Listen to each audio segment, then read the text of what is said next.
Okay, welcome to our Buckminster Fuller meeting of 5/16/17, May 16th and 17th, depending on where you are. And we're coming to the final hatches of our Fuller explanation book, and which is, if we were just a couple weeks ahead of ourselves, or maybe even today, 1 week ahead. We're culminating about the same time that we culminated on cosmometry in our Wednesday.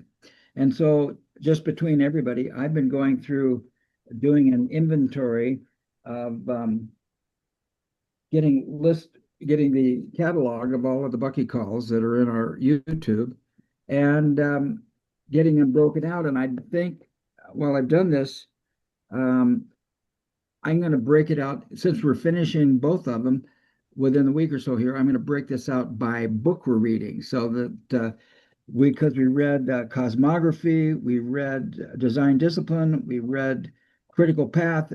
We were finished it, having started with Kelly, and then we did Fuller Explanation. So we've got several books, and when this catalog finishes, somebody can take the thing and say, okay, I want to get into it. And most of the time it's marked, we discuss page numbers blank to blank in the deal. So I spent a little bit of time on this, and we'll wrap this up and maybe throw it out to you and get some suggestions on formatting for the future. So that will be kind of fun. Uh, Manu has evacuated the premises momentarily to create some tea as we begin our day. Lee, how are you feeling? And I'm not sure we're going to finish up that book. How are you feeling, and what do you anticipate? And unmute before you talk.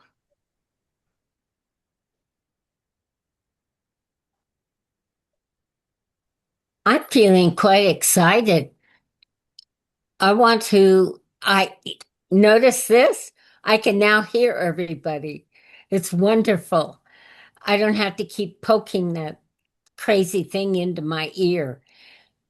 But I'm excited to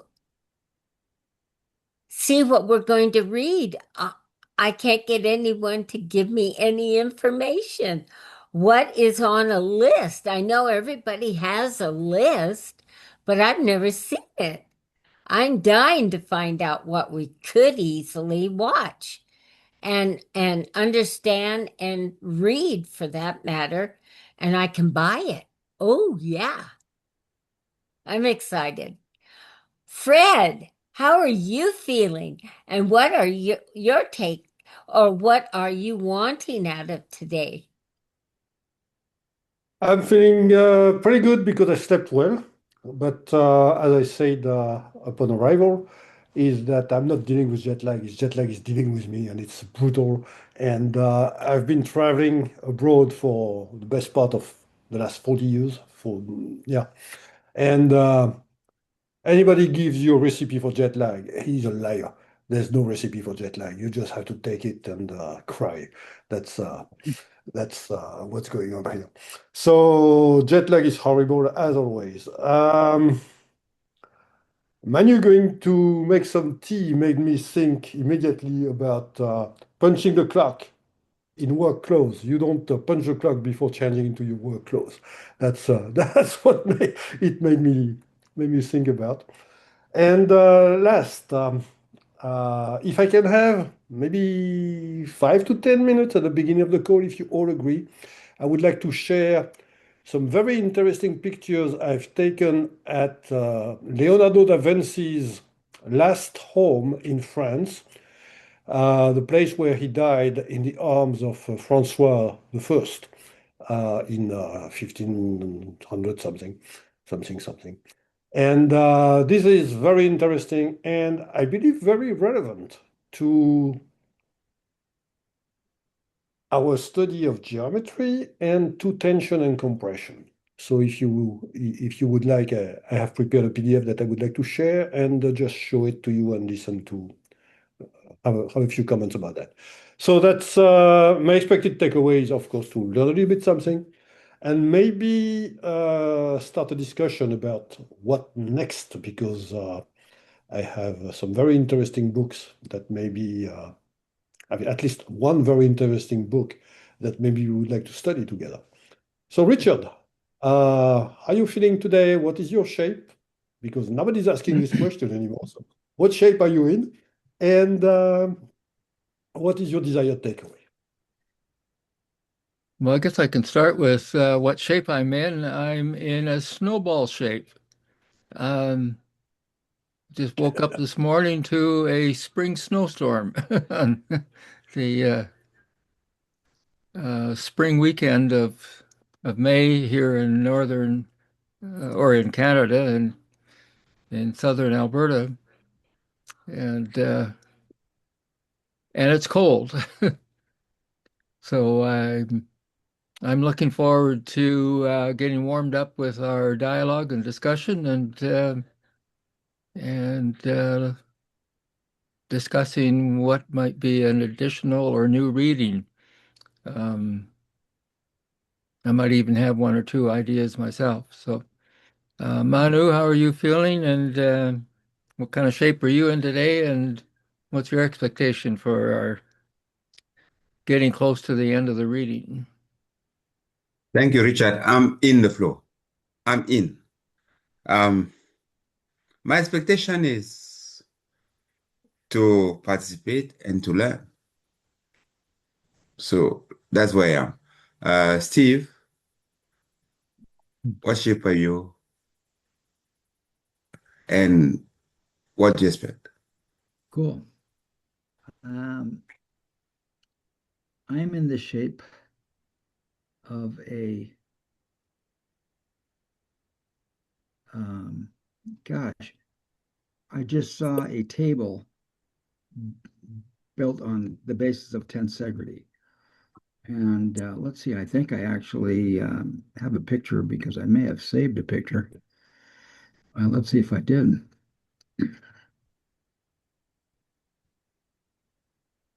Yeah, I think this is it. I feel like this table.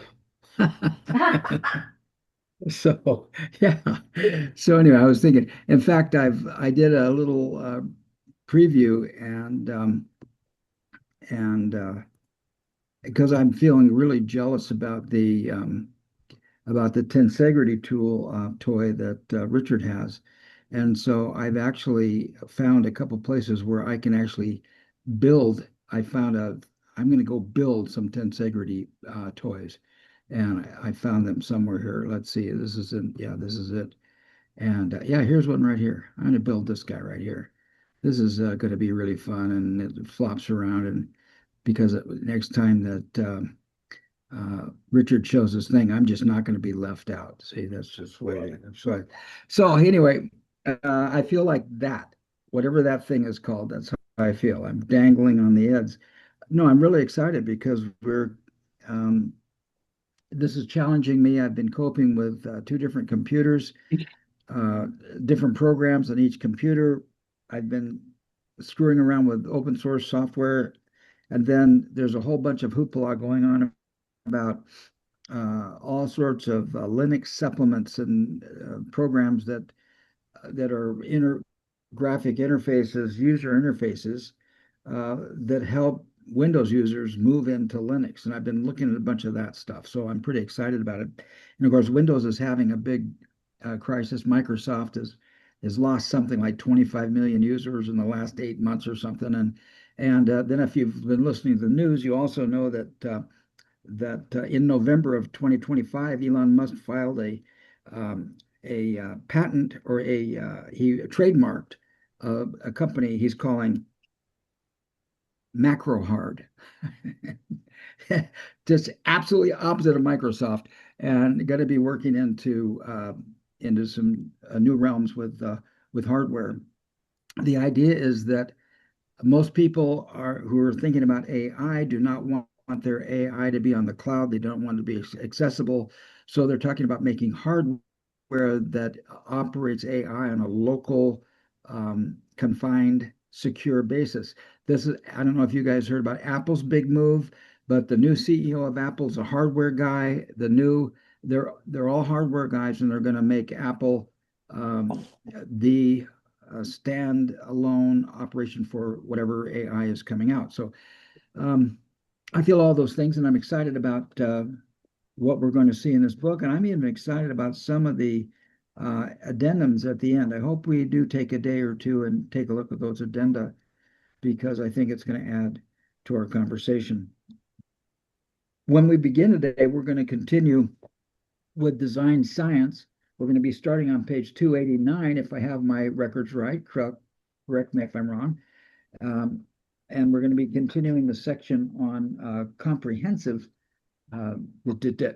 But first, let's go ahead with Fred's invitation to take a look at some pictures. Fred, why don't we turn it over to you? You share your screen and share with us what you have. Wow, see there? A stellated. Wow. There's some tetrahedra there. There's some, yeah, go ahead, Fred. I'm excited. What you got there? All right, these are these are extracts from pictures I've taken in Leonardo da Vinci last home, and that's Oh, from his study. And in his study, these are the geometric items that I have noticed. And I thought it was very relevant to look at this from the standpoint of our study. So I'll let you have a look as I scroll down. We've talked about most of these items, except maybe that one here. That one was not. We never talked about that. I don't know if it has a name or not, but it sounded like an interesting study on the square structures as opposed to triangular structures. could you lower So your as screen we, one more time? Lower it down. I I'm want to see sorry. that one in the upper left-hand corner. I'd love to see that upper left-hand corner one more time, please. Okay. If you'll Which scroll one? down, Hold on. scroll down so I can I've see got a the very top of your small screen. screen. There you I'm go. still on a very small screen, so I have to. I have my windows on top of each other, so it's not as easy That's to do cool. this I'll as say well. continue. I'm going to let continue, please. That's wonderful. So can you see it now? The top Yeah. left. Okay. So all these figures are items that we've talked about. There's a platonic solids and derivatives of platonic solids. And at the bottom left here, we can see a bridge. Actually, I only have a picture of that bridge, but there was a comparison between a bridge without the tensegrity and a bridge just on compression, and a bridge very similar structure but with tensegrity that you can see here, and the span on the maquette on the small rendition of it, the span was like the bridge in compression had to have three sets of pillars in the middle. So that means divided a bridge into four sections, whereas this one is not divided at all. And there was a lot more than just these pictures. And I was accompanied with a researcher from the Commissariat at Atomic Energy. So somebody who was very high level. And in research, and she's doing research not on nuclear stuff, but she's working with a lab that works a lot with sound and uh, what happens in the ear when you hear something. And it was really thrilling conversations with this lady as we went through the Da Vinci's catalog and an exhibition there. So there's also instruments. I don't know if these are maybe astrolabes, but these are instruments to calculate angles. So Da Vinci was very much involved in military devices. So maybe it's for artillery aiming. I don't know exactly. And then on the left here we have phi, of course, the golden ratio, and Fibonacci sequences, whichever way we want to look at it. And there was a small, well, it's not Escher, but it really looks like Escher could have seen that and been inspired to have its impossible architecture of the stairs going up and down and back to the same place without taking us up a level. And then on the left here, we have a plate that Da Vinci used to eat in. And can you see the torus? If you look from certain angle or with certain distance, or if you squint hard enough, maybe you can see the torus. And on the right side here, we have a rendition of a study of a double hull for ship. And according to my understanding of the explanation, this is shaped like a tuning fork, and it allows the ship to absorb part of the resonance of that the waves on the sea can give and to the ship, to a ship hull. So I thought that was interesting. And that's all I got for you today. I can make this PDF available to all of you if you want to have it. Okay. Thank you, Beautiful. Fred. Really interesting.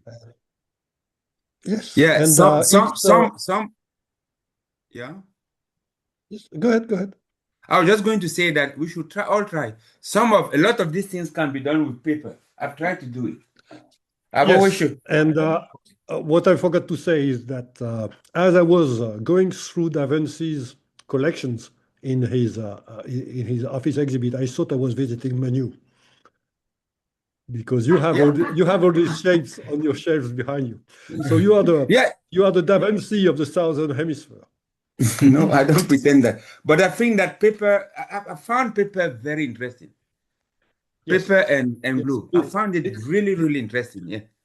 The act of manufacturing of making the item, the artifact yourself, and the touch of it and the ability to feel it is very important. It's part of the apprehending that Bucky talks about. Very cool. So that's it. That's all I have. And this is a very interesting place to visit. Where is It's it? very Where big. is it in France? It's near Tours. Tours. Okay. Yes. You're southwest of Paris, maybe 120 miles Yeah, I southwest know of too. Paris. I know Very too. far. Yes. Yeah.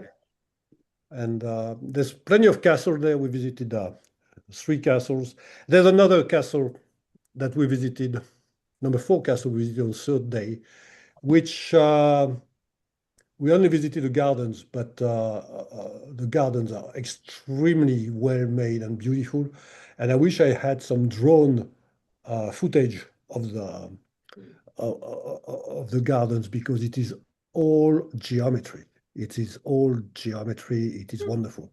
It's called the Villandry Gardens, and it's all Renaissance. And next to it, I will give you pictures next time. I will extract the pictures and show them to you. Next to it, there's a Roman church, which is Roman is prior to Gothic style. Roman is all compression. It's a stack of stones, which with very thick wall at the bottom, in order to hold the shape of the church. And the shape of the church is mostly round, a little bit pointy, but it's Roman because it's based on the Roman way, Roman's way of doing things. And then after Renaissance came the Gothic. The Gothic is very, very thin, very with arches coming. So it's very interesting to see the contrast between the geometry, which is very very fractal, like I would say, geometry of the gardens, and this Roman church, which is very famous church, painted also by the many of the 19th century painters like Van Gogh and all these guys. They all came there to paint this church. Anyway, that's all I got for you Oh, today. very interesting. Really. And one day we have to organize a trip to France and maybe England also, and we have to go and visit some of those Renaissance and sometimes Middle Ages also museum that exhibit industry, inventions, mathematics, artifacts, which are all the foundations of our modern world here. That's we can see a lot of it, except maybe information theory is not present and quantum theory is not present, but everything else is there. Everything else is there. Is the Okay, basis of for the third yeah. time, I'm going to say that's all I got for you today.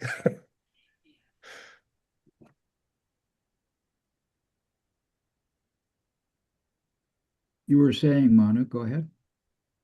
No, it's fine. It's cool. Okay. I just did a little research and found out that that is a stellated dodecahedron. Yeah. Which one? It's called dodecahedron abscus vacuous, meaning it's just a frame. Vacuous means frame. I'm going to post that in the chat. Thank you, Fred, for sharing that. Which one?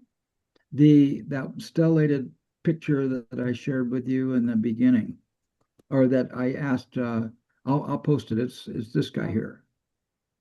Let me see. Where's my share? This one here. It's this I'm guy sharing right right there. That's the one. This here. Really, really good. So I'm going to post that in the chat. The top left. Yeah, these two here, they're the same. Mm. Let me see here. What am I going to do? Oh yeah. Downloads. Stop sharing. You can share it. Share yours. No. Well, here's the and then that should be good. Yeah. So there's the picture of it uploaded, and then here is the here's the words, and we'll go from there. Wonderful. Okay. If wow, that's too many characters. I got to put that into a notepad and cut it up into something. All righty, good. So I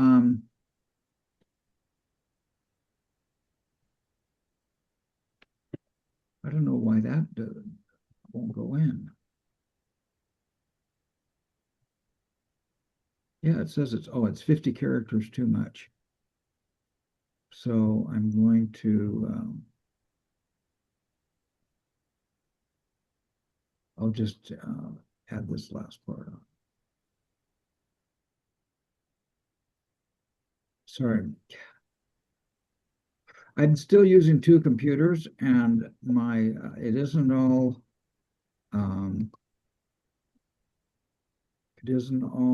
as regular as I'd like it to be. My skill set is still a little. Okay, there we go. I can put that in there. Then I can come over here and add this to finish it off. Okay. All right.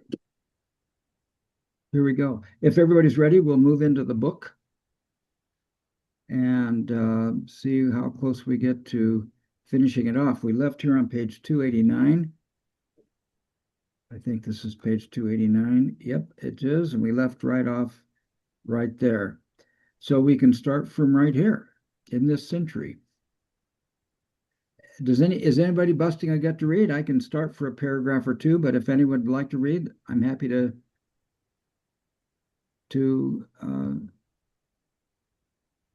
concede. Okay, here we go. In this century, however, science faced an unprecedented development. As a necessary reaction to new discovery, New fields emerged, such as biochemistry, defying the rigid boundaries between disciplines. Science responded by making individuals that much more specialized within such new categories, laments Fuller. More sophisticated equipment had revealed the chemistry of life, forcing scientists to integrate their fields. The helix of nucleotides in DNA, the magnificent chemical transitions in photosynthesis, and hundreds of newly observed reactions belonged inarguably to both chemistry and biology and precipitated the birth of biochemistry. And gradually the clear boundary between life and non-life was dissolving, for both consist ultimately of electrochemical processes. But scientists were no longer the natural philosophers, characteristic of the turn of the century, maintains Fuller. And so this astonishing evolution went largely unheralded. Specialization moved the burden of asking what a scientific development means in terms of the whole picture. Fuller has a reason for pointing out such historical trends. I just thought I would comment on this. It seems like that now with our James Webb telescope and the new one, which has slipped my mind right now, but they're getting bigger and bigger pictures of universe and finding out that some of their interpretations don't apply or aren't limited.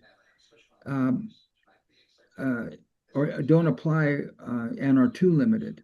This idea that before dark matter was put into one category of thing and it was said to be something else, but evidently, and I don't wish I knew the terminology, if we measure the expansion of the universe from one observation, it looks like it's expanding at one rate, and we look at it from another, it looks like it's expanding at a different rate. And these are inconsistencies. So the bigger we start looking at the whole universe, the more discrepancies we see from the specialized sciences. So maybe I hope that was a proper interpretation. And if you didn't think so, please offer another opinion on that. Fuller has a reason for pointing out such historical trends. The design scientist will be maximally effective as a comprehensivist thinker. Once again, he redefines and thereby expands the concept of design. The design scientist is not to be concerned with an attractive handle for refrigerator doors, but rather with the whole concept of distribution and preservation of food for humanity. Such subjects, he emphasizes, are not too large to think about. Only through systematic, comprehensive planning does humanity have a chance to survive its growing crisis. A comprehensivist, he continues, may periodically have to plunge very deeply into the narrow subject of specialized project. However, I was just thinking about Joe, and here he comes. However, such activity is always part of a larger plan. Local problem solvers can function with a global perspective. Our emphasis must shift from earning a living to accomplishing the vital tasks if humanity is to survive, cautions Fuller. Moreover, the living will take care of itself if we concentrate on doing what needs to be done. And that reemphasizes this idea of a local observer and how the formulas for measuring the expansion in our universe uh, are creating different results, and it's confusing. It's been confusing to science, and these sweeping statements at first may seem difficult to apply. However, Fuller's philosophy is backed up by a lifetime of revolutionary invention and search into world patterns and trends, which stem directly from his 1927 decision to think about the whole system of spaceship Earth. He explains that his accomplishments were only possible because he gave himself the license to be a generalist. It is feasible to conceptualize humanity's food production and distribution, for example, as a whole system. It is a complicated study, but one with clearly defined boundaries: just food, where it is grown, where and when it is eaten, how and at what cost to the environment, consumer, etc. Any comments or questions before we move on to the next section here? And Joe, Hey, how are you Yes. feeling, and what shape are you in, and what do you anticipate for today? And answer your raised uh, hand in any order you yeah, prefer. Sure. So what shape am I in? I'm in a heavy, I don't know, uh I don't know, a dark circle is the best way I could say it. Because I'm feeling a little heavy, so it's yeah, I'm here in Denver, Colorado, not too far from you. And so well, just outside of Denver, but and yeah, so I'm getting ready to attend a Stoic camp that I attend Attend a what? yearly. What's Stoic that? camp. Stoic Stoic. camp. A Yeah, so stoicism. Yeah. yeah, so I'm And excited in about that. Colorado Springs? No, I'm not too far not too far. I'm just right outside of Denver. So it's called Donegal, right, I believe. And so it's right Well, outside of if you were on the other side of the mountain in Colorado Springs, it's a 4 hour drive for me. I'd leave right now Yeah. well, to I'm come and not see you. I'm gonna be headed towards Laramie. I'm gonna be headed towards Laramie. Oh, So yeah, Really? so it's towards that come direction. 80. When That's when are you going to correct. Laramie, Joe? I hope you're not Tomorrow. in Colorado. I hope you're not in Colorado for the same reason Wayne was. Wayne? Oh, yeah. Oh, I see. He's teasing you. Yeah. Yeah, I just got that. Yeah. Yeah. How long are you going to be in Um, Laramie? um, did you say how long or when Yeah, I'm gonna be when in and Laramie? how long? When and how long? I'll be in Laramie tomorrow, and I'll be there, and I'll be actually in a place called Centennial. Is a place that I'll be actually be that's about an elevation of 8,000 feet. So Mm-hmm. when I'm saying I feel a little lethargic, it's the mountain can get you if you don't hydrate properly. Oh, yeah. Oh, yeah. So you do. I'm Sleep. feeling a little bit. Lots of sleep. Oh, I right. Yeah. No, it will fatigue you. It will fatigue you. It's a real thing when teams come to play here and they're outdoors.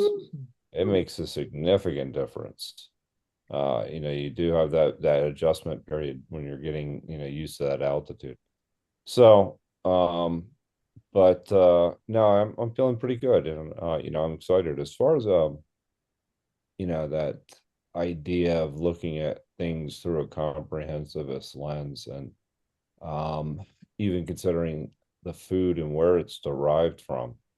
Uh, I think that's a something that I thought quite a bit about.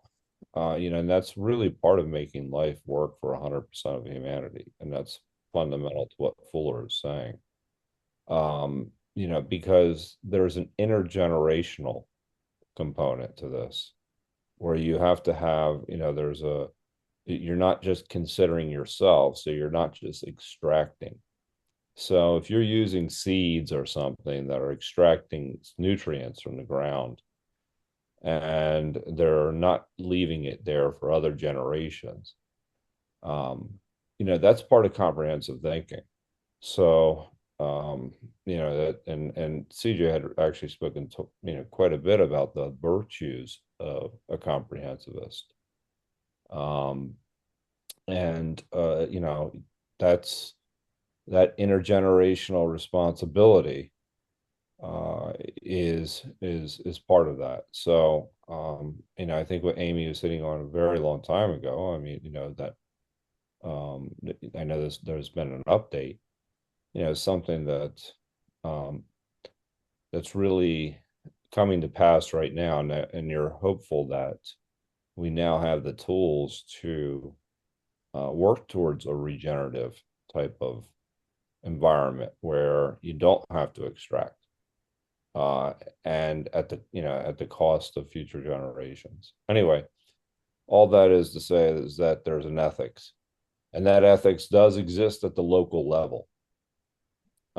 So that makes, if you're making the world work for 100% of humanity, it's not about just us making it, it's about 100% of humanity making the world work for everyone else too.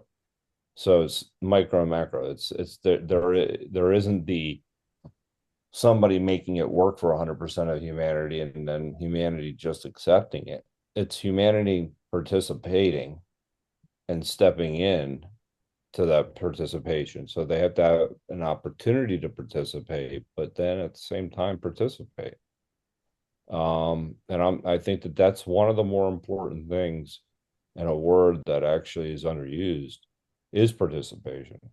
Um, uh, you can look at it from inclusion as well, but participation is just both, they're both very important. And I'd say that's gravitational and radiational, as Manu would often bring up. So I'm complete. Well, cool. Maybe. Okay, Richard, you have your hand up. Yeah, I did. In response to the invitation, is there anything we'd like to kind of pause on and think about? And the three terms that sort of were registering for me is um, to dialogue a little bit more about what comprehensivist means, um, and how that connects to the other concept of being a generalist, and the reference near the end of that paragraph to whole systems. Um, and so I'd like You to would talk like a little bit feedback. more about. You would like No, feedback I'm not first? looking for feedback. I'm looking for a discussion of what these concepts mean in relation to each other. Well, I mean, comprehensivists start with the whole. I mean, that's one of the fundamentals there. Generalists are people that can do multiple things on multiple domains. And what's the We talked connection with we comprehensive? we talked a little bit about that. So if you're looking at the whole system, we talked a little bit about the ethics, and we talked. Was it last week or 2 weeks ago that we talked a little bit about the generalist relationship that we covered? Was that last week or 2 weeks ago? Anybody remember? Well, We anyway, cover all the yeah, time. So, yeah, it's true. We did cover it. Yeah, but it was specific. I mean, there's a number of ways you can frame the difference between a generalist and a comprehensivist. It's not there But isn't just one is there way a to say it, but difference? in the words that Amy just used, and where she talked about the whole system. Generalists are somebody that can have something across a certain set of domains, and they can, basically be able to do, something that they can be considered, I guess, a Renaissance man, whereas a comprehensivist has an ethics to it, and that's starting with the whole system. When you think about it in those terms. So there's that. Um, when you're talking about making the Uh, world work 100% of humanity, that you're starting with the whole and not just the part. So generalists can still start with the part, and sometimes I think people misunderstand that this, like a specialist versus a generalist. And so, I mean, but there are a lot of different ways of framing that. Right. And I well, think, what I got out of it so far is that you start with the whole, um, and a comprehensive thinker, uh, then to me equals a holistic thinker. Um, and at one point, I had thought of the generalist as also being a holistic thinker, um, and wondering if there's a difference between a comprehensive thinker and a generalist thinker. That's wouldn't mind some more dialogue on that. yeah, it's not like Richard's looking for an answer. It's like Richard's looking for a discussion about what these terms mean. And my particular sensibility is that a comprehensivist is holistic, where a You have to. generalist has a lot less credibility for me than a comprehensivist does. That's just my sense of generalism. Hmm. It has a lot less specificity, a lot less um, applicable. And Lee, I'm going to mute you to get rid of I'm going to mute you, Lee, to get rid of that echo. So It is muted. I just muted you. Oh, and so that my sensibility is that. And did you see generalist anywhere in the writing here? Yeah. Well, there it was Which page does earlier, it occur? not in today, not tonight's reading, because this Yes, was it last week. wasn't tonight's reading. It was. I didn't Yeah, because it I talks about near the end, 4 or 5 sentences from the end of the paragraph. He gave himself the license to be a That's right. generalist. He gave himself a license to be a generalist. yeah. Yeah. Well, I mean, comprehensivists and a generalist are fundamentally, in my thought, when you're talking about Fuller's other explanations of what are fundamentally, there is a distinction between those two.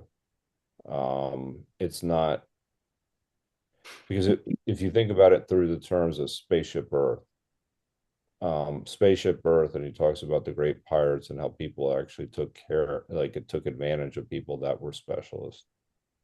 Yeah, Um, but if you read you the know, sentence, but uh, yeah, so if you do look at spaceship Earth and how that's framed within that context, I think that well, I was uh, just wondering if you read the whole sentence, uh, it, it he gave himself the license to be a generalist, and that allowed the conceptualization of, in this case, the food production and distribution as a whole system. So that sort of sounds like the generalist is connected well, to I mean, you holism could as say well. that. Well, you could say that a generalist is a part of a comprehensivist, and it's a necessary part of a comprehensivist, but it's not a comprehensivist. So Hmm. there's a necessary and Well, sufficient aspect to that. this is a case where I think Oh, Amy gets interesting. loose on her words. I think, Could be. I much prefer a more defined. I mean, a generalist is not a comprehensivist, and this is one of the problems I had when I studied philosophy, is because people were not consistent with their words, and those words do not mean the same thing to me at all. And yet she uses them here kind of like synonyms. At least that's my sense of what she's saying. So, Well, that was part of the dialogue I wanted to hear us talk about in terms right. of the whether they sort of are meant to be synonyms or whether there is some important differences.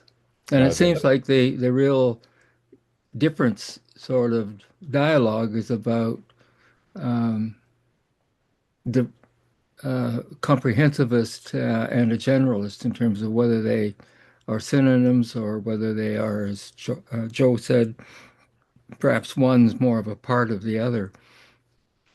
I think one is Actually, more part actually, Bucky's. Anyway, good. Go ahead, Rick. the Go ahead. reference of those two words is in opposition to specialist. And at this moment, going too deep into the distinction to those two terms is maybe making us missing the point that the opposition is specialist versus generalist or comprehensivist. Yeah, that's the other factor. It's trying to distinguish between that comprehensivist, generalist, and a specialist. Yeah. Yeah, Anyway, here's the key word right here.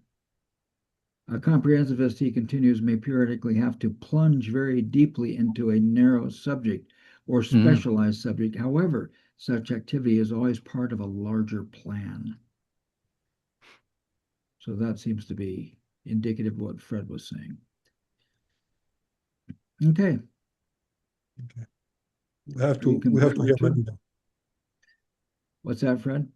I said we have to hear Manu. We don't see his hand, but he's got his hands up for already 20 minutes. Really? Yep, there it is. Go ahead. Are you complete, Richard? Yeah, thank you. Okay, And good. Take down your hand then if you would. And then go ahead, Manu. Thank you for being patient, Manu. Okay. I was going to say, the first thing was in response to, before Richard's question to Joe. And then Joe said that we have to live to make a word for everybody. And then to make a word where he said that if you are in a situation today you're consuming, you have to leave something over. And the question is, what do you leave? What do you let over? And that is, um, you know, living over shouldn't be a static stuff. It should be that is a dynamic word. What you leave over, it can be a different type of what was considered to be your leftover when you took it, or when you considered.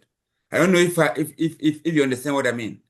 The leftover, for example, if there is a technological development, might be that you apply it in such a way that it is extensive enough to embrace people of now and then, or is open to contributions of others.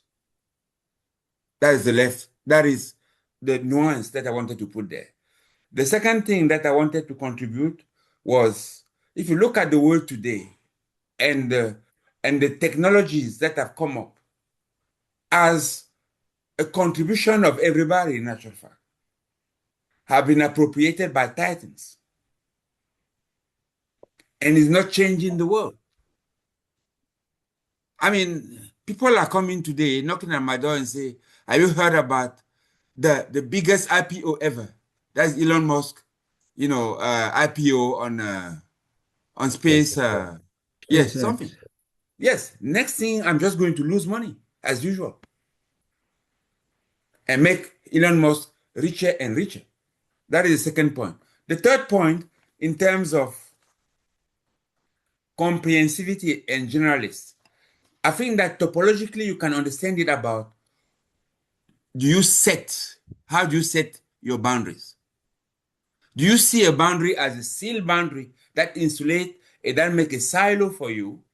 Or do you always set your boundaries in such a way that you are receptible to things that come from outside that boundary, and then you are disposed to act on those things? In other words, you give yourself flexibility. So you set your boundary large enough. Secondly, you make it permeable. And third, your response to whatever input that, maybe this is where you put an element of judgment that you judge important, you consider it. And that's my way of thinking. And then I think that this is to me in practice what you call being a comprehensivist. Is that you always look for the largest possible, that is, you spread thin, but the boundary that you set is set in such a way that it can bring it gravitational element that deep further, and that creates the trough for circulation enough to validate some stuff and therefore grow your domain. I'm through. Thank you. Thank you. Fred. Thank you. One of the major issues we're facing as humans is that there must be over 100,000 different books on mathematics that you need to read in order to have a comprehensive view of mathematics nowadays. Therefore, if you have a common base, which everybody has, that's mathematics up to engineering degree, which includes differential equations and this kind of stuff, calculus 1, 2, 3, 4, and all that. If you want to go further than that into more specialized domains, more into deeper domains, you have to specialize. You cannot do otherwise. And you specialize to a point where a specialist in topology will not understand the vocabulary that a specialist in, I don't know, set theory is using because it's so specialized and the definition are so narrow in order to be at the forefront of research in these domains. It's absolutely impossible to be more than to know more than one domain and just mathematics. We didn't talk about physics or applied math or chemistry or biochemistry or whatever. The guy just does math. That's it. And he only knows a very, very, very narrow specialty in his domain to the point where he doesn't even know the vocabulary that other mathematicians use in another domain. So we're screwed. We cannot. The body of knowledge is so wide that we cannot possibly know all what's going on. That's all I wanted to say. Cool. Joe. Yeah, just really quickly. I mean, the other part about it is to be adaptive uh, and actually understand anticipatory design. We talked a little bit about this, is that the ability to identify generalized principles and patterns. And if you're able to identify those patterns, that you're able to see the connections between things, you're not focused on the parts. And the ability to make those connections. And it's not totally dissimilar to what Fred was saying a moment ago, is that, you can't, if you're so domain specific that, if you're so domain specific that you're unable to communicate effectively to other people. And so again, it's the ability to be able to, and this is when we talked about the inner and outer last week as well, and that's an important part, the inside being in versus being out, and so that you're actually perceiving what's outside. And so that you're perceiving what's outside, one of the things, and Fuller does talk about this earlier in the chapter, is that ability to identify patterns, then come up with generalized principles, and then apply them to all scenarios. And then that's so that you're allowed to enabled to be able to have a framework. So a lot of this is actually directly related to consciousness. Now, consciousness itself, in my opinion, and when it comes down to comprehensivism, and she may or may not have been loose with her words there, so you definitely have to be, when we're talking about making the world work for 100% of humanity, you almost look at it through a Heraclean circles, like it's about yourself, your family, and then there's the nation, and then there's the whole world, right? And there's higher degrees of consciousness and awareness that exists. So then you're able to not only extract patterns, but you're able to have a certain degree of awareness that you have a relationship to other people, and as opposed to it's just about you. So again, that's one, the idea of being inside and looking out, so that subject and the object relationship, and that makes the verb, Bucky's idea that he's a verb, his actions actually have meaning, and how those actions relate to both other people as well as future generations, as well as the whole system itself. And I think when you think about it in those terms, there's a lot of people that can be a generalist, and I'll just break this off really quickly, is that there can be people that are generalists, but they're not seeing the connections between the whole in the system. So there are plenty of generalists out there that are good in multiple domains, but they're not looking for the connections between things. And a comprehensivist is looking at the relationships between things as opposed to just looking at um, a number of domains and seeing what the connections are, and not necessarily being concerned about what so that's to say that a generalist, again, as I said a moment ago, maybe Amy was being a little loose with the words, but and it's easy to do in something, but I would also say that a generalist is necessary but not sufficient to be a comprehensivist, um, in that way, because you can be good across a lot of domains and even spot patterns, um, but that doesn't necessarily means that you're more aware. And to give you a really brief example, um, in Stoicism, we talk about the idea of you can teach somebody to manage their desires, but if they're not directed towards the right things, that you could be a sociopathic CEO. And so then they just now manage their desires a hell of a lot better, and they're more effective. And this is the optimization issue.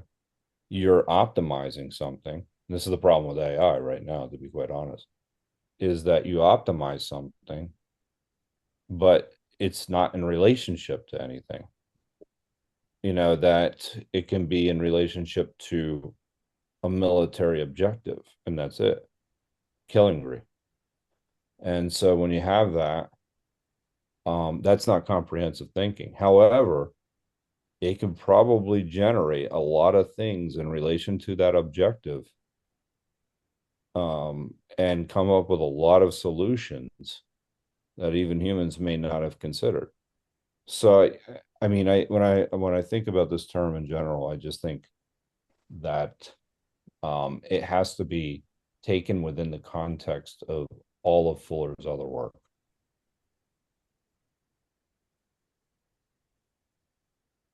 Cool. I'm Richard, complete. are you complete then? Good. Richard, go ahead. Yeah, just at some point maybe continue this kind of dialogue, because the other thing about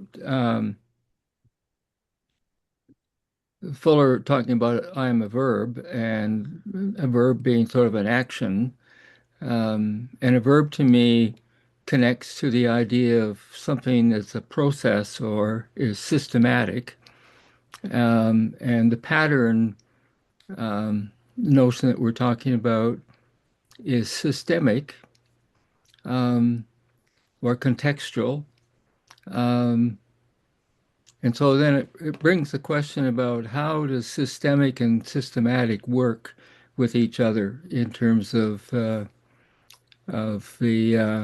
big picture understanding and the verb action process. Um, so how do you take for me, it's been looking at how to integrate systemic with systematic, and put the two together Isn't in it such as a above, way. so below? What's It's like that? an as above, so below. And as No, above, so below, macro micro relationship. Because I mean, at the end of no. the day, how does your action relate to the overall, ecosystem is, I think, important. So it's not, again, I think that this is something where the action is not exclusive, is not, um, it, the action is going to be something that's taken, otherwise you're dead. It's the relationship between a subject and an object. So is your action in relationship to someone else, or is your action in isolation? And I think that I mean, so Yeah. I don't think you could separate the process from a comprehensivist, and this is like the generalist perspective. Anyway, Well, in a process, you're right. There's a relationship between two or more in a verb-like process, but they're connected to a big picture, which often is referred to as systemic.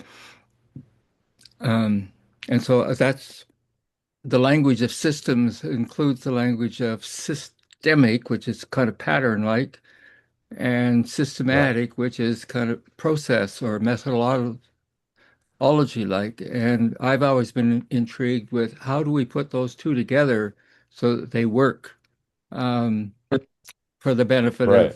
of everybody, either on a small scale or perhaps on the larger um, on 100% of humanity scale. Yeah.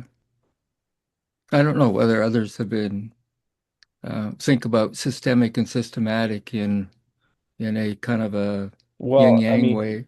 to I think even in the sense, if you look at it educationally speaking, we are set up like an industrialized, and we've talked about this with Anne, extensively, is how that she's trying to break that mold of not necessarily looking at something like the Prussian system of you're this age and this height, and this is how many hours you're going to get into this particular, and that it's nothing more than producing the system set up to produce, I don't know, productive citizens, whatever that means within that context. Um, but that doesn't necessarily mean the same type of production that Fuller is talking about. And also Fuller, again, that goes back to Spaceship Earth, But where he both does are talk about, systematic process, it well, you seems. can't, again, yeah. So there's system, yeah, there's systemic and systematic. I mean, and so but to say that there's no relationship there, Oh, there I is. think yeah, there clearly is.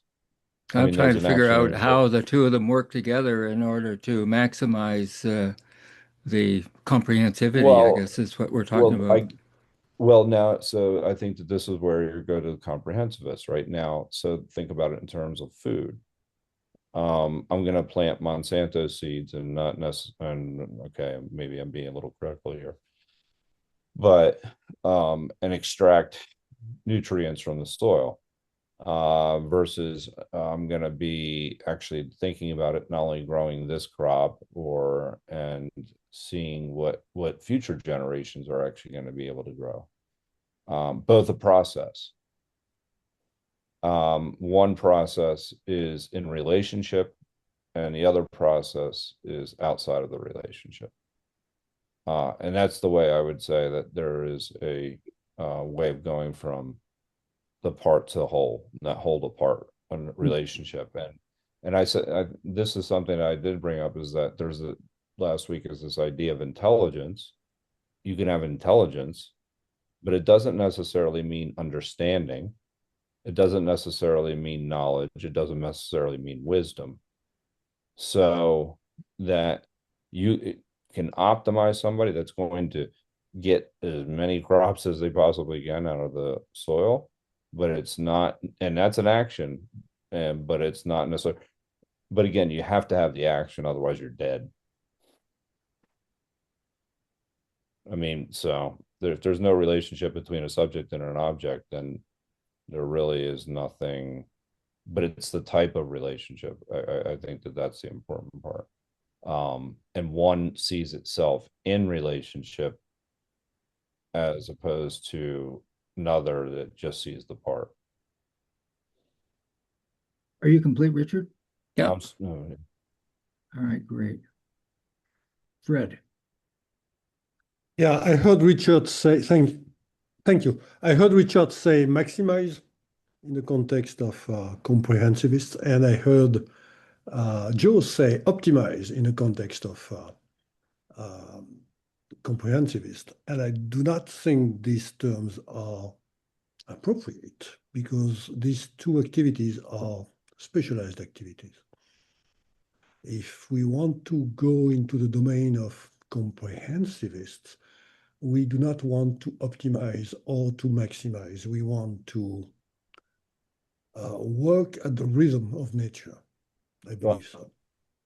yeah, and I agree with you, Fred. That's my reaction. I do not think I have the depths of reflection behind it to back it up, but I wanted to put this out there. Yeah, I mean, may I, Steve, if you don't Go mind? ahead. So I think there's an effectiveness versus efficiency. And we talked about this a little bit before. You can be very efficient at something and you're optimizing it, but it doesn't mean you're being effective. So in other words, do I even need to take this action in the first place? And there's a simplification part of this as well that exists. And so you're right, Fred. It's not simply about optimization, because optimization is solely part related. Whereas Optimization is next steps, and you give it back to the specialist. You create a new domain that encompasses what benchmarking, what you had to do in order to see something new, and then people will specialize into it and optimize and maximize it. I believe so. It's yeah, it's well, a back and forth activity. it is a back and forth, and I shouldn't separate the governance system and the operations, meaning that one is, again, working off of principles, but the operations are still part of the principles. So there is a relationship there. Anyway, I've spoken I agree. enough. Agree. Thank you. I Okay, think is Go a ahead, question Manu. of yes, is a question of relations, cooperation, permission, and timing to be a comprehensivist. Repeat again the word. Relations, cooperation, permission, and timing. And this relates to? To comprehensivists. Okay.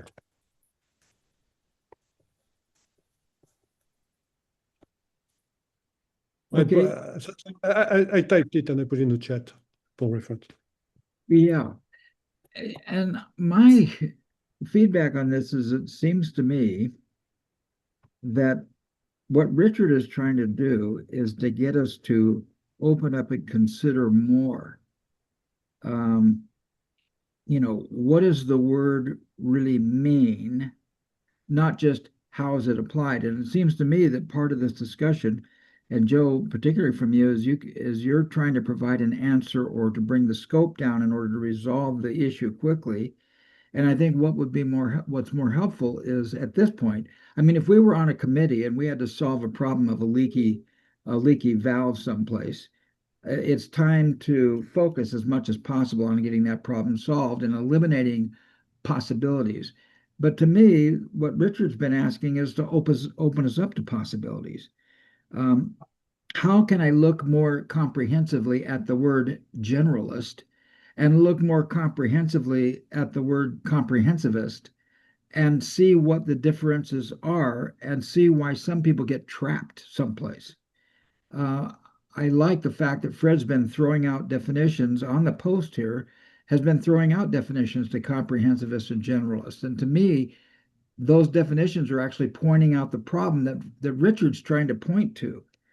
If we were on a committee trying to solve the leaky valve, to take 25 minutes or an hour or a day to discuss the difference between systemic and systematic would be could be a dangerous thing to do because the valve is leaking. But the valve is not leaking right now. We're in a place where we can really look at systematic and systemic. If I were to plant Monsanto seeds, I'm going to apply the system. I'm going to be systematic. I'm going to plant the seeds. And then, as you pointed out, Joe, I'm not considering the whole environment and what goes on. So Richard's tried a couple times to say, well, let's look at these words in a broader scope and see why we have problems on this planet because nobody's taking the time to see what are the differences here. Instead of trying to define the difference, examine the difference and see if it gives better scope to what we're doing. And as a result of this, Susan sent me today, or the other day, sent me a really cool video on entomology. And if it were on topic with our book, I would go ahead and play it. Even it's only 4 minutes long, but it's not really on topic with the book. I think it addresses the issue that I've discussed about whether we're going to have a conversation or not. I'm going to throw it in here and invite you guys to take a look at it because this whole concept is that words create spells. Words are spells. We have spelling. And that's kind of a new age woo-woo way to look at things. And this video actually bothered me because it was so new age and woo-woo. And my reaction to it was, well, this guy's just grinding an axe.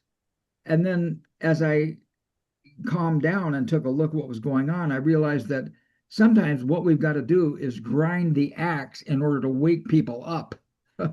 So they look at some things. And I think what Richard's doing here is he's grinding the axe. He's going, let's sharpen our awareness of systemic versus systematic and comprehensive versus general and see where the space is here so that we can actually solve bigger problems, not just fix the valve that's in front of us right now. So, if you guys have time to look at this etymology thing, I think it's really profound.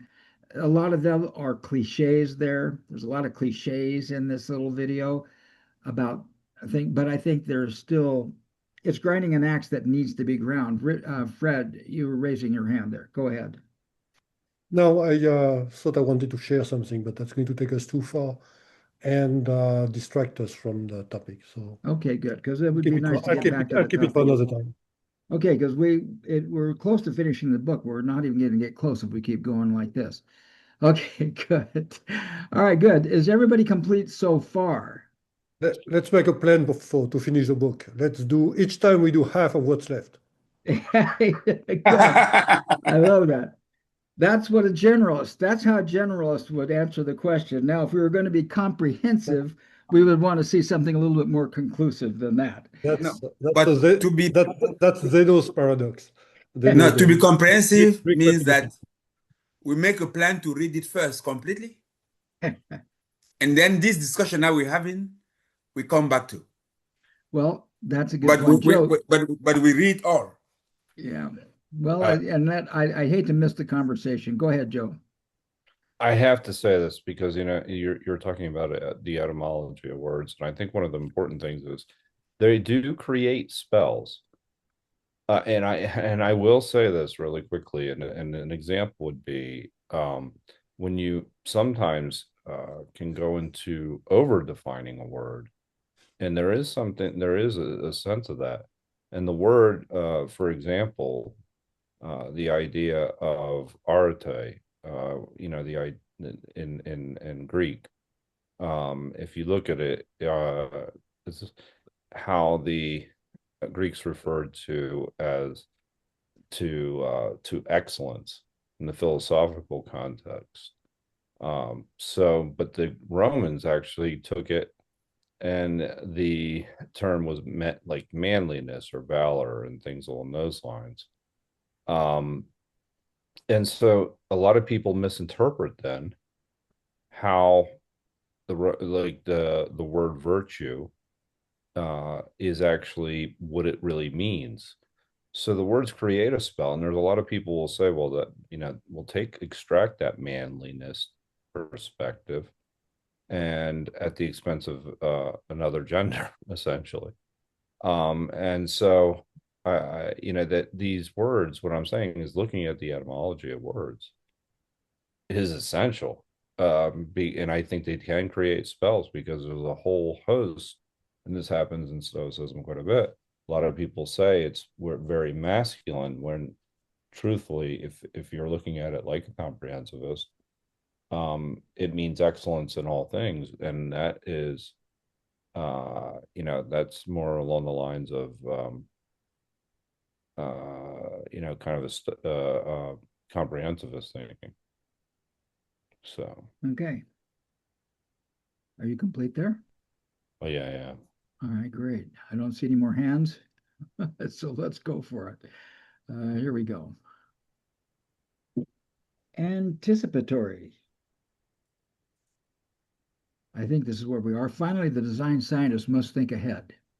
What he's doing here is breaking out the definition at the start of this section of anticipatory design. Let me see, comprehensive anticipatory design science. So we're breaking out each word, anticipatory.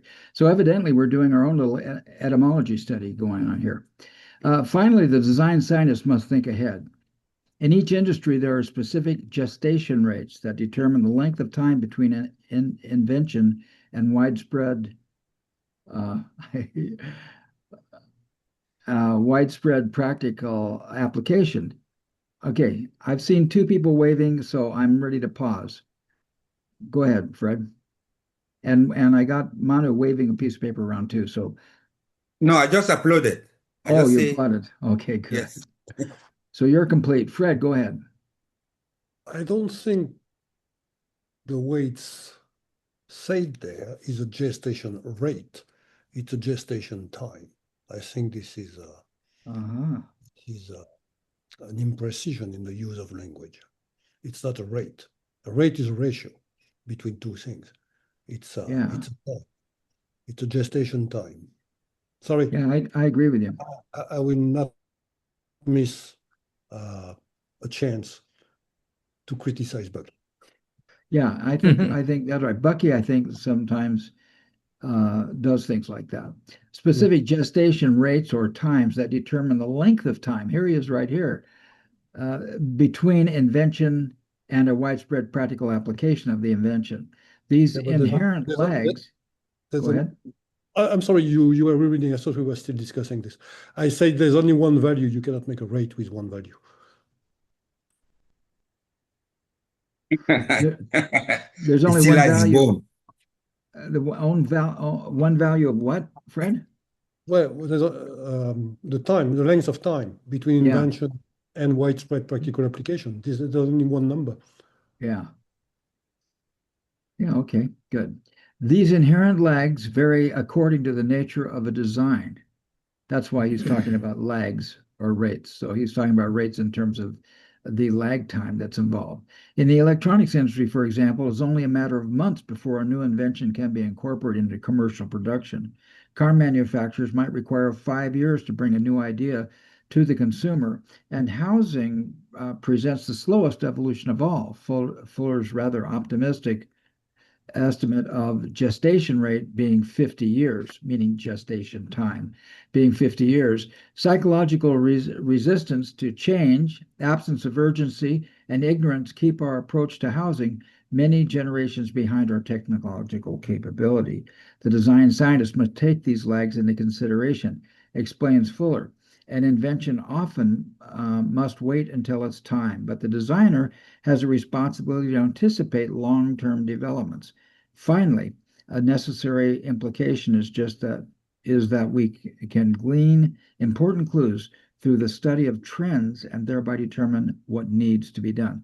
I think this is basically just a self-justification of Fuller's disappointment that he had all these problems solved with housing and building cheap, affordable, renewable housing, and everybody ignored him, and he just acknowledged it took 50 years to get there. So, and do see a couple hands. So go ahead, Lee, and then Fred.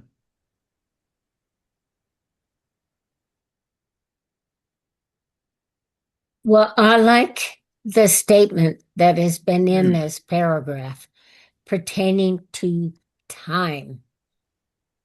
There's a book that I lent you, Steve, and it is about time. And I think we need to study more about time since it's repeated so many times throughout this book. Time, time, time. There's a lot of time. We're involved in time at every moment of our life. So I'm leaving that to you all.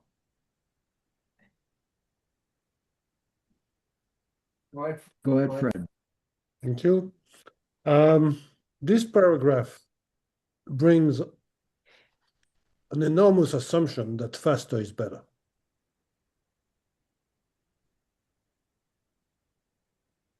And maybe it's also not appropriate. When you look at AI and when you look at evolutions or revolutions in information technology and all these things, this unsettles people. I see generations of people being left aside because of changes in their environment due to cell phone and stuff like this. And this is really a problem, probably sociological problem that Richard could talk about. But when we talk about lag time, gestation time in dwellings, in habitation, in construction, maybe that's a good thing. Maybe that's a good thing. Maybe people do not need to be pushed around too much or too often or too fast in the change of habits. There's a rhythm, there's seasons, and there's rhythms that need to be respected, I believe. Anyway, that's my commentary on that. I'm not sure I believe what I say. I just thought I would point out the assumption of faster is better, which may not be true. Manu, please go ahead. Yeah, I'm done. okay. I think that if we came back to what time is actually, that problem could be at least attenuated, or that misperception. Time to me is a derivative. What is a whole is lag. We know that there's lag.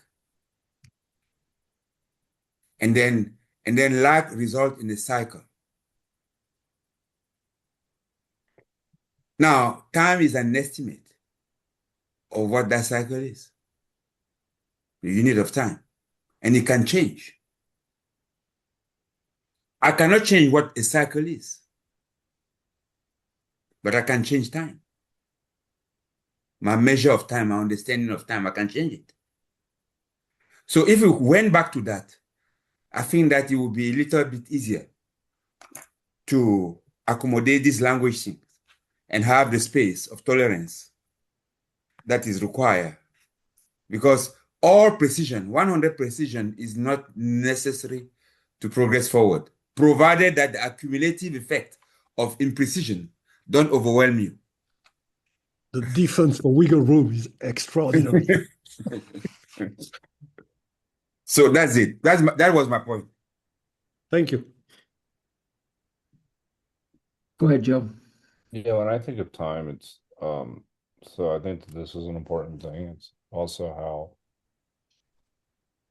and I brought this up as well recently, is that there is time and how we perceive it, as Manu said, and the idea of lag and how lag factors into that. But we have to use we're using it from a perceptual standpoint from our minds. We're using it, there's the distinction between time as we perceive it and time within nature. I mean, there is no time. I mean, nature is more of unfolding. So that this is an important part distinction between the two, because when we're working in accordance with nature, you got to look through things through something as an unfolding. However, time is used as a way of measurement to identify patterns within the world. But it's within our and it's just when it comes down to it there, and this is an important difference that's coming to bear. It's people's perspectives on reality. Is time something that we look at it from a Platonist perspective, where it's not part of the mind, that it's actually part of nature? Or are we looking at it from a perspective that it's something that we use as a way of identifying boundaries and as a part of the mind itself? And the reason why that's important is because it's a tool to make connections. So anyway, and this is important because you're talking about it in terms of a constructivist versus a somebody that's a Platonist. And the constructivist would obviously look at it and say that when it relates to gestation, and there's a gestation period, that gestation period is more social than part of nature, which means it's actually not something that can't be done. And so that, but there is a social acceptance that goes along with that. To Fred's point, you could also do something like modernity has and throw the baby out with the bathwater, and that would also be a problem. But at the same time, um, and so you want to be mindful of the change that you make. But uh, it's an important distinction in relation to gestation, because gestation is it's a social construct. It's constructed so that and I see Manu raising his hand. He's saying no. Go ahead. I'd like to hear his rebuttal to that. Well, hang on. All right, you had your hand up. Forgive me, Steve. I didn't mean that, because he was just emphatic about it. That's all. If if you want to comment on that quickly, Fred, please do. I mean, Manu, please do. Okay.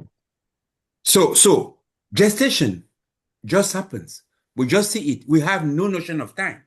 Time is an anti-entropic device to help us understand. But gestation happens, is part of nature. Time is not part of nature. Time is invented by us in order for us to understand nature. But gestation is it. Like there is an egg, and then there is a chicken. Egg and chicken. So it happened that the chicken or the whatever hatch out of the shell. So we first saw a hen, then we saw a shell, something, then we saw a chicken working. What did we do for that? That exists. But the estimate of how long it took depends on us. So we have to first identify the cycle, then see the pattern. Does it happen over and over time? And then measure that. If I'm a bird that live, which lifespan is a year. Anything that is 2 years doesn't mean anything to the bird. Mm. The bird will have lived life and gone. So that is the relativity of time. That's why I say time is a derivative. It is something that we have built in order to measure the angle, an angle on the IVM. Because IVM as it exists is placid, it's there.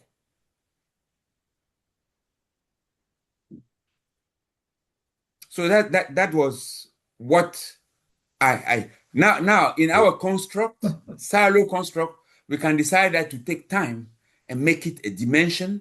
I'm not saying that it's not a dimension, because to me, a dimension is a fold. It's intimately linked to what you call folding.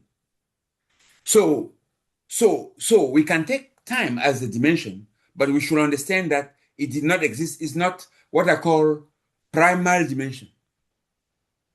Because to me, the primary dimensions is the notion of flow, is the notion of cycling, and is the notion of in and out. That's the primary topological triangle that it does. And it manifests in many things. So for example, if you take a beam of light that is traveling, it comes into a barrier, something that is different from it. It reflects and it refracts, or is absorbed by it, that is contained by it. So when you start putting those ideas together in terms of three ideas to make sense, that's the way we progress. And that's how we came into triangulation. That is a fractal of this first large approach. Okay, I'm through. Sorry. You certainly don't have to be sorry. But I just, to me, okay, I'm going to rant for a second. Look, I think that Manu, you said exactly the right thing. Time is an invention made by us. And then you said it's to understand nature. And I think that's where we get distracted. This is where coming back to Richard's whole idea of saying, let's pause for a moment and take a look at these words that Amy used in the same freaking paragraph, comprehensivism and generalism. And what do they actually mean? Yeah, time is a construct, but listen, this paragraph, all it does, it's trying to define the word anticipatory and the concept of comprehensive anticipatory design. So anticipatory. So what Bucky's saying here is you need to anticipate a lag. And to me, this is just Bucky justifying the fact that his domes didn't take his housing didn't take root and people didn't do anything about it. And the reason why was because there's a 50-year lag in the industry at the time, and it takes a while for things to evolve. We're how many years? 50, 60, 70 years away from Bucky, and we're still not building affordable housing that is sustainable and self-sufficient. To me, this is just justifying Bucky's sense of defeat. Um, Take, for example, and I know this is going to bother some of you, Elon Musk. He said, okay, I want to fly to Mars. I'm going to buy a rocket ship from Russia. And he dealt with the Russian politics, and they kept raising the price on him. The more serious he seemed to be, the higher the price got, to where he went back to first principles. And I think it's time for us to get back to first principles, foundational principles. Why does Elon Musk own an AI company, a space company, a satellite company, an electric car company, a battery company, and a Neuralink company? Why does he do that? Because he looked at what was going on in our current industrial thing. And if he'd have waited for our industrial complex to facilitate an electric car, he would not have the best selling car 3 years in a row. If he'd waited for this anticipatory design, you look at this lag and you go, look, am I going to sit and run away for it? I'm going to do something about it. And I think the invitation here, I'm on a rant, is to go do something about it. And that's what Elon Musk did. And that's what I invite us to do. And what we're going to do next, there are no hands up. So we're going to finish this freaking chapter so we can do Dymaxion next week and be done with this freaking book. Okay, here we go. Here we go. And thank you for listening to my rant. Okay. I think So it was well said. It's what? Was well said. Okay, good. So let us look at the relationship between comprehensive anticipatory design science and synergetics. Invention, as stated above, is the novel application of one of more generalized principles. We're coming down to first principles. In the previous chapter, we discussed two inventions, the geodesic dome and tensegrity structures. In light of this statement, briefly, the dome combines with the inherent stability of triangles with the advantageous volume to surface area ratios of spheres. A variety of structures based on geodesic chords could satisfy the above requirements, but the icosahedral symmetry approximates this spherical distribution most efficiently. Most geodesic domes and tensegrities are direct applications of the principle describing the specific interdependence of tension and comprehension. And I think Fred started, here's my right to rant. Fred started our conversation today showing about how these buildings were built with compression and now how we're moving to tension. It's kind of exciting. The theory of geodesic domes is taken a step further by an additional principle, the varying rates of geometric expansion. That's interesting. As discovered and exploited long ago by clipper ship owners, as well as by today's shipping industry, a ship with twice the length of another has 8 times the volume and 4 times the surface area. Translated into practical advantage, the cargo, the payload of larger vessels increases rapidly with respect to the amount of material and drag, which together determine the effort and cost of building ships and driving them through the sea. Do you know what? Elon Musk used that same argument for building Starship. He could put the space station inside a Starship and just take it up there. Anyway, larger ships are therefore more cost effective. Larger spaceships are more cost effective. This is Elon Musk talking. Despite the pivotal role of the geometric principle in shaping I apologize for my editorial. I'm going to stop doing that. Despite the pivotal role of this geometric principle in shaping the historical direction of shipping, the flow of resources, and the ultimate mobility of mankind, These varying rates are not popularly recognized. Elon recognized. I said I wasn't going to do that. With respect to geodesic domes, this means doubling the diameter increases the material fourfold and encloses 8 times the volume. As both cost and temperature control of an enclosure are directly determined by surface area, the efficiency of a geodesic dome increases drastically with size. The implication is that their true design science advantage is yet to be realized and may evolve very large structures and novel environmental control applications like in starships. Whether utilized for shelter, food production, interplanetary travel, recreation, or other functions, geodesic domes or large spaceships can enclose so much more space with so little material that unprecedented future applications are not unlikely. In conclusion, the geodesic dome embodies the design science at work. Aha! We finished that, and I even got a couple editorial jabs in the process. Okay, it's 10:43. It's time for us to be rolling out. Joe, what shape are you in? How are you feeling? And tell us what you're taking away there in Colorado. There's a lot to take away here, and I got to tell you that this was a very important meeting for a lot of different reasons, and I think that one of them is even the exchange with Manu. If we're actually really going to get particular about words, um, and I think Steve, you hit the nail on the head and answered the question. Sometimes the idea of a gestation period is looking at Bucky seeing something that other people are not seeing at that particular moment in time. I mean, that's essentially what he's saying. But his words are really, really confusing. And the reason I'll say that, because he says gestation period. And that is actually talking about time. So he's then linking time and nature. And there's an element of real difficulty there that can cause a lot of problems. So if he says gestation period, Manu, I think his explanation was correct. But when you take those two words together, it really does make it much more convoluted. So I think kind of thinking about this in terms of what he really meant by that word. Now, to your point, Steve, I think what you were saying is absolutely right. It's kind of just trying to,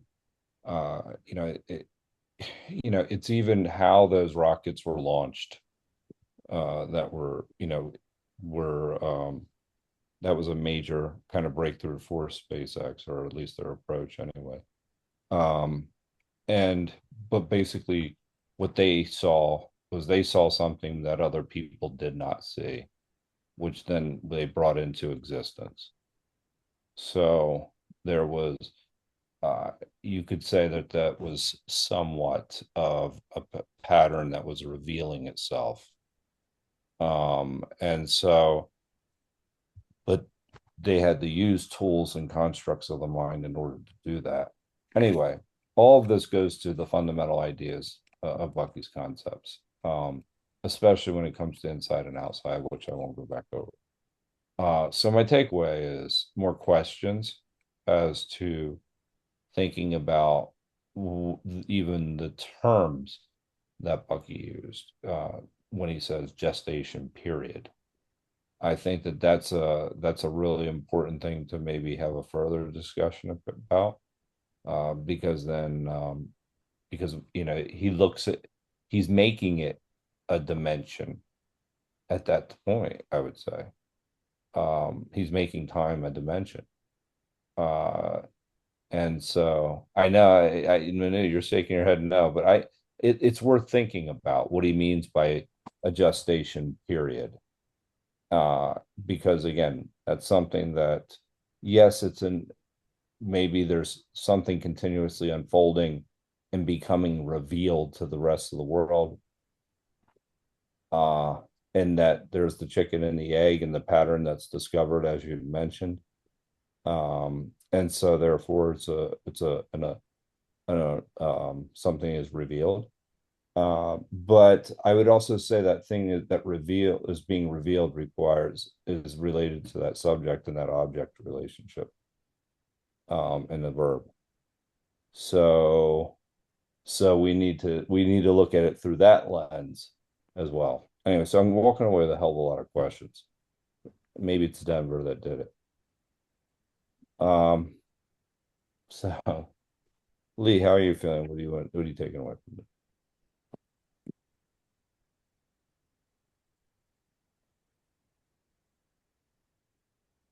This was really good tonight.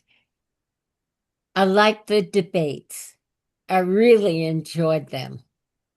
I just sat back and I listened, and they were good, and I understood them, which is a surprise to me. Usually I'm sitting there with a question mark and I'm just wondering what in the world all of you are saying. But tonight I understood a lot, and time is all involved. I hope that we will be excited with the new book that will be coming to us hopefully soon. Though I like the idea. Steve said that he wanted to go through all of the other parts of the book and understand what they're saying, uh, where he got all or where she got all her information. Richard, what is your thought on tonight, and how do you feel like? What do you feel like? I'm feeling holistic. um, Connected to that, I'm intrigued with um, the understandings of systemic and systematic. Mhm. I'm intrigued with the um, design sci design science,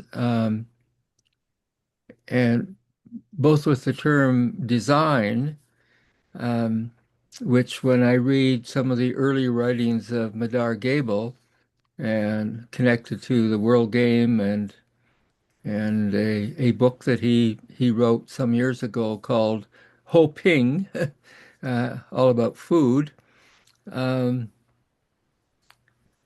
but for him, design science, in contrast to what we often refer to as pure science, design science has a built-in value to it. It's purpose-driven or it's value-driven, um, and in the context of the 100% for humanity, that's probably one of the purpose things that um, to have a design science that is actually trying to be purposely directed to this idea of 100% of humanity, making it work for 100% of humanity. Um, and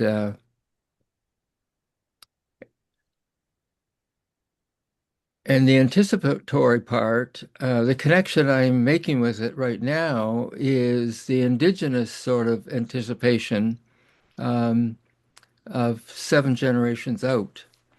Um, and that contrasts with the current sort of political um, anticipations, which very often is confined to a 2 or 5 or 4 year kind of time period, which isn't very far out. So a lot of the solutions are very short term. They're probably selfish in the sense of how do I make things happen so that I'll get another 5 year term or 2 year term. Um, so I'm intrigued with with looking at design science in an anticipatory 7 generations out or something along that line. And then I'm interested in the systematic way in which one can move the process toward that kind of outcome. So that's the takeaways that I'm getting out of this, and it's an extension of my original reading of fuller explanation, and and and I think, well, I don't know whether all of us know the story behind how Amy Edmondson got connected with Fuller and what his intentions were in terms of having somebody like her come and join him in a work-related environment.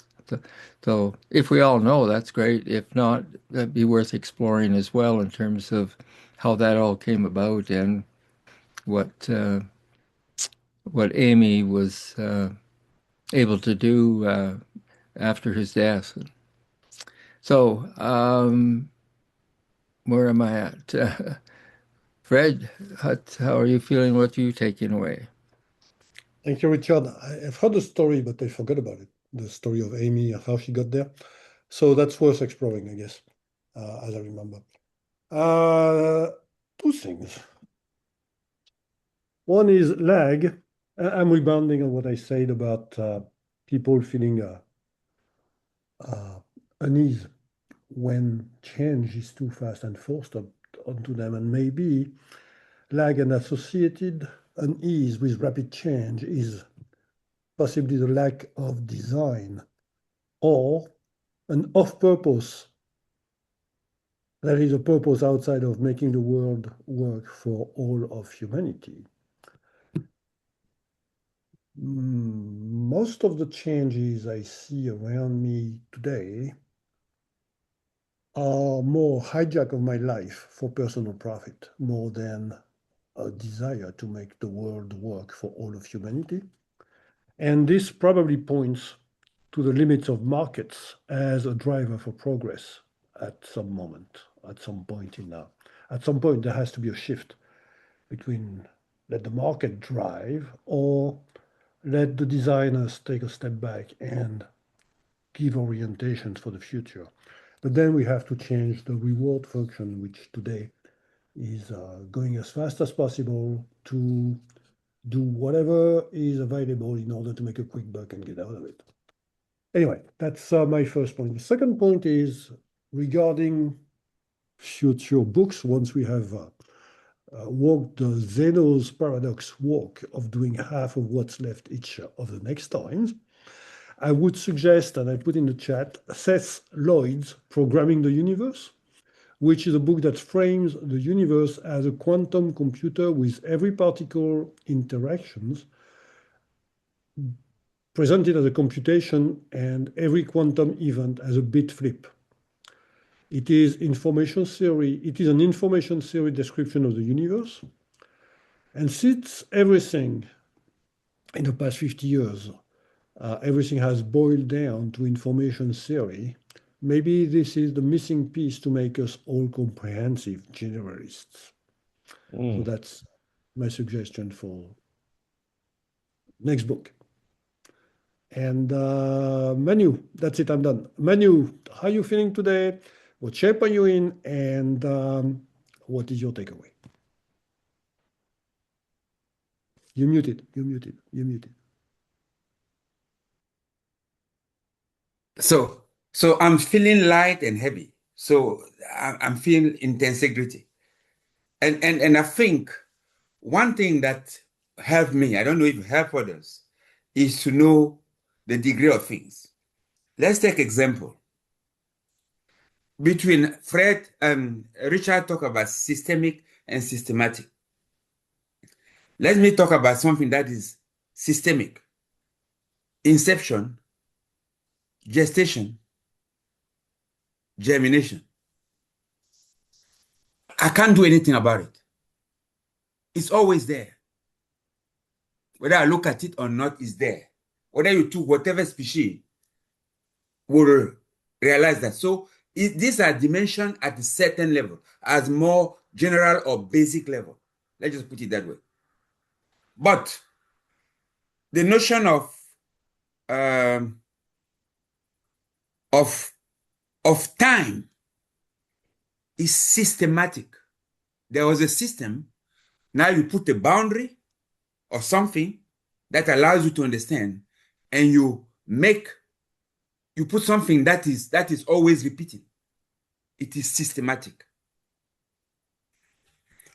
So, for example, the example of systemic is inception, gestation, generation, germination. It is in, out, around. It is translation, rotation. These are basic. It is um, how will I call it? No, those are the examples that I take. And then I think that us to be a comprehensive to me means to try as much as you can of understanding the systemic and try anti-entropic things that can survive you, not only in the functioning, but in the usefulness of others. That's what I would call being a comprehensivist. And that practically it requires giving yourself freedom, being able, that is freedom is permissions. That is, and then using that in terms of cooperation, being very aware of that the world is a world of relationship. There's a lot of relationship. And then timing. So understanding that time is a tool, is a derivative, is a construct, and how to use that in relationship in a cyclical way. Let's put it in such a way that you maximize the efficiencies. That is, you maximize the useful stability of your system, because we can only use the system when it's stable. If it's unstable, it's gone. So the best way for it is to be stable at time and then change in a rate that we can apprehend it and then make the necessary tacking in order to always evolve, to always, yes, evolve. That is, go in the way of more and more. So that is my take. Otherwise, it was a very good call, and there were a lot of contribution, and I'm grateful for everybody. So who is left? Is Steve. So Steve, what shape are you? What do you take away? I feel like a stellated dodecahedron vacus. I love that shape at the beginning of this call. Fred, thank you so much for sharing those pictures. I honestly, I'm exploding just like that. Um, and I think the stellations occur because the surfaces could be so flat and smooth and so wonderful, except that new ideas pop out of every face. It's just unbelievable. Um, I'm really grateful that Richard is constantly inviting us to look at the words. I don't think there's anything more critical, and it's too easy just to try to answer a question. It's so much better to pause back and say, gee, what is it? What is it I'm not seeing? Instead of saying, well, comprehensive generalism, here's what I see. It's comprehensive generalism. What am I not seeing? I think that's the purpose of this call. On Monday, when I go to work, I'm going to forget about it, and I'm going to be stellated and have a point at every vector. Every face is going to have vector points coming off of it. I put a little link to Fred's book suggestion in the chat, along with a summary from Amazon as to what that book is. It seems to me, Fred, that book is a little bit like Stephen Wolfram, because Stephen Wolfram's big about the computation of the universe. And the fact that this guy, that your guy, I'm going to try and say his name so that I'm not acting like a complete idiot.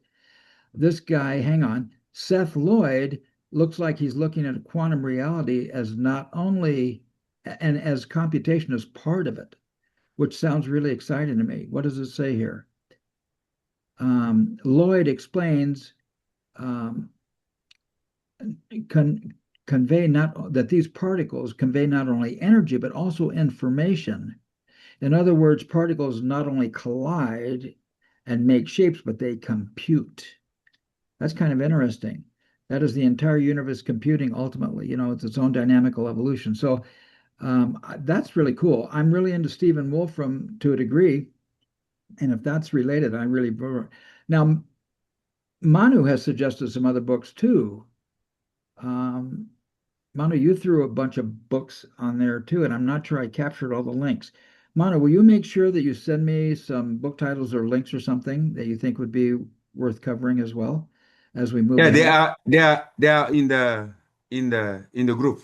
I send them in the group, but I can reactivate. I can put them When you again say you send them in the group, you mean in the in chat? a chat in a how do you call the The the WhatsApp? Facebook? No, no, The no, no, no. WhatsApp. The WhatsApp, yes. Yeah, In okay, good. WhatsApp, Well, in the WhatsApp, I'll go look at WhatsApp and I'll pull them down. I yeah. I have a plea to stay out of WhatsApp for that because I'm excluded in that case. Because you're wedding? I'm excluded. Excluded. I do not. I He's am not Oh not. yeah, allowed you're to. excluded from I'm WhatsApp. not in. So I'll make sure you get them. I'll make sure you get them, Fred. Yeah, but if discussions are happening behind the scenes for me, it's a little bit Well, he's frustrating. posted them on WhatsApp. I'll just post them to you, and then we Yeah, can talk about them here next time. yeah, okay. I like this idea of quantum computing because I think that's going to be a big factor in the next couple of years, I think, with current inventions with quantum computing and this whole idea of superposition and how it affects every aspect of our life is becoming more and more evident. So, to finish my little thing here, I'm really grateful for the discussion today, and I'm grateful for you guys putting up with my rant. And I'm grateful that we finished this one section. So now, next week, we will be reading Dymaxion Map. And then after that, suspended storage systems, and we're done. We have basically 293 to 299. There are 6 pages left. We usually get about 3 pages done per thing, so I'm anticipating 2 more weeks in this book. After that, the appendices are trigonometric explanations of some of the way to look at different polyhedra we've seen. First two-dimensional, and then the next section is three-dimensional. I want to get into the four-dimensional stuff. That's why I think I'm interested in that quantum computing book. And so I think I'm complete. I appreciate you guys. And as long as I think I'm ready to go, and we'll see you all next week. Hopefully, Ann will be here. And then we'll see you on Wednesday, those of you who show up on Wednesday. Thank you, everybody. Have a good evening or morning or afternoon. Bye bye. Good morning for me.